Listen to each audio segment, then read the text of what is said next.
information about Black history. Oh, I'm honored. Thank you. So go ahead, you can introduce yourself to the people. Oh. Hi everyone, my name is Irene Mviri, as Mike has mentioned. First of all, I'm very honored to be with you this afternoon. Thank and you. I'm pleased that you took time off to look around for me, and here I am. Yeah. Well, I live in Abbotsford, and that's about an hour away from Vancouver, for those who might not know.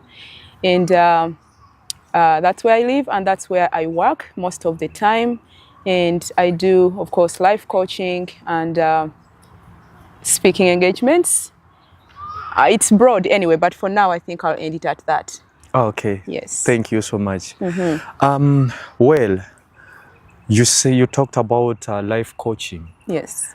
Can you try to enlighten us more about life coaching, because it's kind of difficult for someone who is just watching us? Oh, okay. Yeah. Thank you for asking. So life coaching, as I mentioned, is pretty broad, but I'll just focus on one sector that I deal in, and probably that will throw more light on the other areas as well.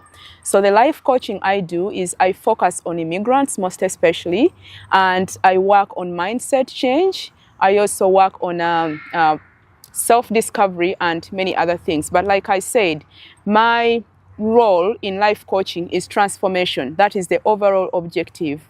However, the way I do that is it starts with self-evaluation or self-discovery, so that someone can know who they are and they can pave way to where they want to go. So if you realize who you are and who you want to be, then there is a gap in between. So that is the journey that we have to walk together for you to get to your final destination.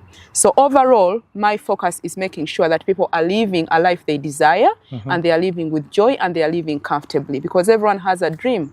But how do we get to the dreams? Wow. Yeah. That's really amazing. Well, so I would love us to switch to the main issue of Black history, because this is a Black History Month. Yes. Kindly, can you tell me what comes to your mind if someone says Black history?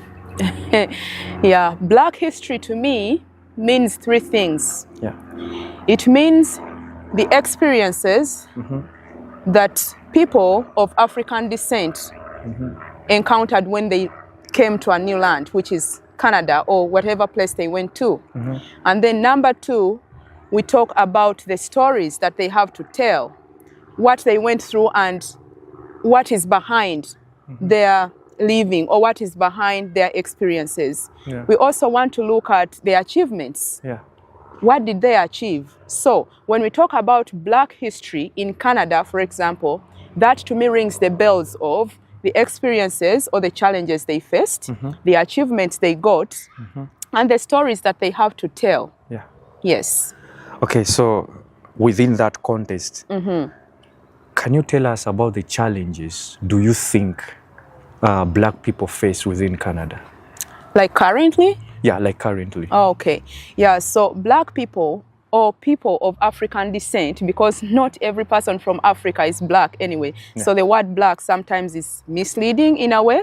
So sometimes I might have to use the word people of African descent. I hope you're okay with that. Yeah, people of African descent. Okay, so I'll be referring to us, okay? Yeah. So challenges are many, but to begin with is a shock in culture. Okay. I, for one, when I had just come, I found so many things.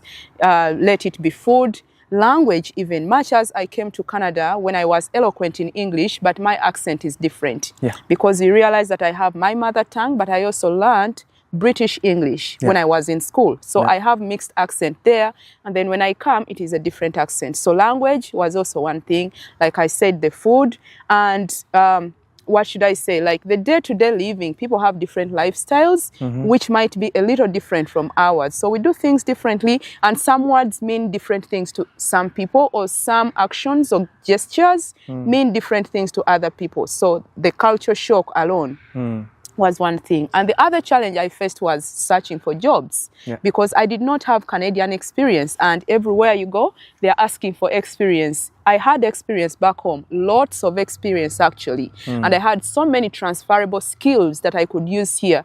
But the factor of Canadian experience always singled me out, and there was no way I could get to a job until at least I found one company which was willing to take me on, but not in a position where I wanted to be or I deserved to be according to my education, but a very low position, an entry-level position. So job search is also the other thing. And the other thing is social life.